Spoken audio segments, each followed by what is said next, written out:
దర్శన అనంతరం ఆయన మీడియాతో మాట్లాడుతూ తన పుట్టినరోజు సందర్భంగా శ్రీవారిని దర్శించుకున్నానని అన్నారు. ఏపీలో ప్రజల నాడి సస్పెన్స్ గా కొనసాగుతోందని తెలిపారు. రెండవసారి వైసీపీకి అధికారం ఇస్తారా, ప్రభుత్వం మార్పు కోరుకుంటున్నారా ఉత్కంఠ కొనసాగుతోందన్నారు. ఏ సర్వేల్లో ప్రజానాడి బయటకు రాలేదని తెలియజేశారు. తెలంగాణలో కాంగ్రెస్ బీజేపీ మధ్య మాత్రమే గట్టిపోటీ ఉంటుందన్నారు. బీఆర్ఎస్ పార్టీ పాతాళంలోకి వెళ్లిపోయిందని పేర్కొన్నారు. కాంగ్రెస్ పార్టీ ఇచ్చిన హామీల మేరకు ప్రజలు మా వైపే ఉన్నారని అన్నారు. మెజారిటీ ఎంపీ స్థానాలు కాంగ్రెస్ కైవసం చేసుకుంటున్నట్లు తెలిపారు. ఇండియా కూటమి బలంగా పుంజుకుందని, బీజేపీకి అంత ఈజీగా లేదని గుర్తు చేశారు. పార్లమెంట్ ఎన్నికల లాస్ట్ ఫైనల్ ఫేజ్ ఎలక్షన్స్ జరగబోతున్నాయి. నా పుట్టినరోజు సందర్భంగా ఇదే రిజల్ట్ 4వ తారీఖు నాడు వస్తుంది.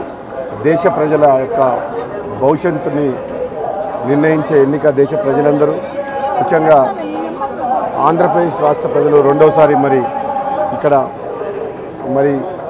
వైఎస్ఆర్ ప్రభుత్వానికి ఓటేస్తారా, మార్పు కోరుకుంటారా అనేది ఎంతో ఉత్కంఠతోటి ఇక్కడ ఈ ఆంధ్రప్రదేశ్ రాష్ట్ర ప్రజలు కూడా ఇప్పటివరకు ఏ సర్వేలో కూడా ఎక్కడ కూడా బయట పడటం లేదు. మొట్టమొదటిసారి అనుకుంటా ప్రజల నాడి తెలవలేదు ఆంధ్రప్రదేశ్లో. తెలంగాణలో బహుశా బీజేపీ కాంగ్రెస్ మధ్యన హోరాహోరీ జరిగింది. అక్కడ బీఆర్ఎస్ పార్టీ పూర్తిగా విఫలమవడం వల్ల బీజేపీ కాంగ్రెస్ మధ్యన హోరాహోరీ జరిగి సగం సీట్లు, 2 సీట్లు కాంగ్రెస్ పార్టీ ఎక్కువ గెలుచుకునే అవకాశం ఉంది. 10 నుంచి 10 సీట్లు గెలుచుకునే అవకాశం ఉంది. తప్పకుండా భువనగిరి పార్లమెంటు నియోజకవర్గంలో కూడా కాంగ్రెస్ పార్టీ అభ్యర్థి చామల కిరణ్ కుమార్ రెడ్డి స్వామివారి వెంకటేశ్వర స్వామి ఆశీస్సులతోటి నేను పార్లమెంట్ ఇన్ఛార్జ్గా ఉన్న నెల రోజులు చాలా కష్టపడ్డాం.